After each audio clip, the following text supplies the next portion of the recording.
Qədim İkiz Səhərası mövzusunu xəritə üzərində sürətli formada izah edəcəyik. Qədim İkiz Səhərası, burada gördüyümüz Fərat çayı və Dəzlə çaylarının arasındakı ərazidən bəhs olunur bu məfhumdan. Qədim İkiz Səhərası qədim Yunan dilində Mesopotamiya anlamına gəlir. Ona görə də elmi tarixşünaslıqda Mesopotamiya və ya İkiz Səhərası kimi də adlandırıla bilər.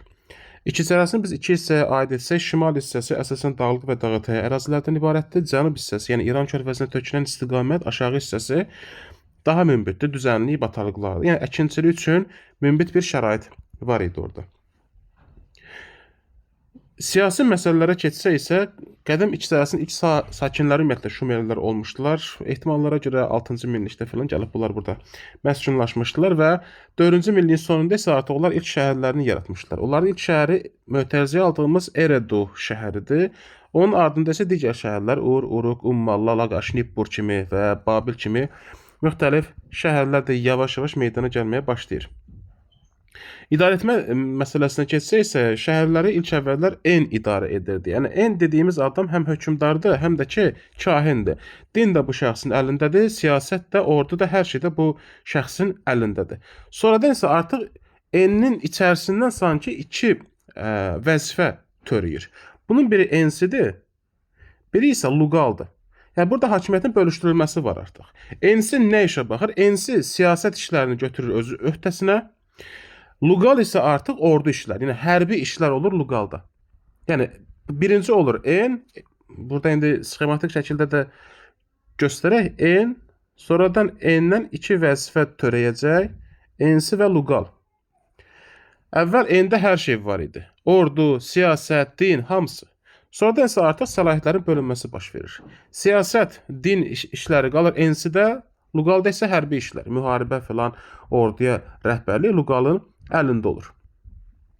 Memarlıqda bildiyimiz kimi əsasən bunlar da ziqquratlardır, yəni pilləli məbədlərdir, həm dini mərkəz kimi, həm rəsədxana kimi, həm ambar funksiyası, alt hissələrinə və s. Şumerlər öz aralarında daim ixtilafdaydılar. Bu şəhər dövlətlərinin hamısı, xəritədə burada dairəyə aldığımız şəhər dövlətlərinin əksəriyyəti bir-birindən daimi ixtilafdaydılar, mübarizə aparırdılar, savaşırdı. Bu onları daxilən zəiflədirdi.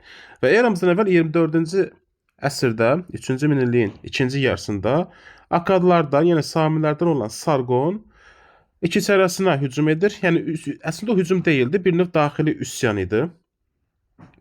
Və bu üsyan nəticəsində İkiz Səhərasına hakimiyyəti ələ alır və ilk dəfə İkiz Səhərasını vahid dövlət şəklində birləşdirir. Və apardığı islahat nəticəsində ilk daimi ordunu yaradır burada. Amma bu 22-ci əsrə qədər davam edir. 22-ci əsrdə Zagros dağlarının ətəklərində yaşayan bu gördüyümüz Kutilər cənub istiqamətinə enirlər və Akkad dövlətinin varlığına son qoyurlar. Yəni hakimiyyəti bir növ Akkadlardan təhvil alırlar. Və 100 ilə yaxın İkiz Səhərasında onlar hakim olurlar. Sonradan isə artıq 100 ildən sonra təxminən yuvarlaq hesabla üsyan qalxır onlara qarşı. Çünki onlar Kutilər ümumiyyətlə İkiz Səhərasının heç bir idarə etmə sisteminə toxunmamışdılar. Sadəcə hamilik etməklə oradakı sistemin işləməsinə bir növ nəzarət edirdilər. Amma bu 100 ildən sonra həmin İkiz Səhərası sakinləri üsyan qaldırıb Kutiləri qovurlar oradan və hakimiyyəti yenidən öz əllərinə alırlar. Hakimiyyət bunların əlinə keçən kimi yenə başlayırlar bunlar bir-birlərini qırmağa, Şumer şəhər dövlətləri. Ta ki eramızdan əvvəl 2003-cü ildə, bu aşağı hissədə də ona daha geniş baxacağıq, elamlarla sular hücum edirlər və Şumer şəhər dövlətinin varlığına ümumiyyətlə tamamilə son qoyulmuş olur. Mesopotamiyada hakim olmuş sülalələrə baxsaq, məsələn Akkad 24-cü əsrdə gəlir, Akkadlardan Kutilər gəlir 23-cü əsr, bu indi 23-ün sonu 22-nin əvvəli bu civarlara təsadüf edir. Ondan sonra 3-cü Ur Şumer sülaləsi gələcək, o da 22-ci əsrdə, yəni Kutiləri göndərən onlar olurlar. Və 2003-cü ildə isə tamamilə Şumerlərin varlığına son qoyulmuş olacaqdır burada.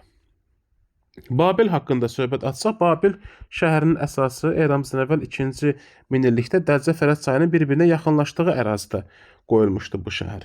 Və sonradan isə artıq 2-ci minilliyin əvvəlində ümumiyyətlə Sumabum tərəfindən yaradılmışdı, amma ən qüdrətli hökmdarı bildiyimiz Hammurapidir. 1792-1750-ci illərdə hakimiyyətdə olmuşdu. Hammurapini biz əsasən qanunları ilə yadda saxlayırıq. Hammurapi qanunları 282 maddədən ibarətdir. Qara bazalt daş üzərində Akkad dilində mix yazı ilə yazılmışdı. Sonradan isə artıq Hammurapi onun varisləri dövründə İkisi arasında vəziyyət Babilin əleyhinə işləməyə başlayacaq. Assurlar gəlib Babili tutacaqlar və uzun müddət Babil Assurların tərkibatında olacaqdır. Ta ki eramızdan əvvəl 626-cı ilə qədər. 626-cı ildə Nabupalasar, başqa bir adı Nabukodnosor da deyirlər ona. Nabupalasar Assura qarşı üsyan qaldıracaq və yeni Babil şahlığının əsasını qoymuş olacaq.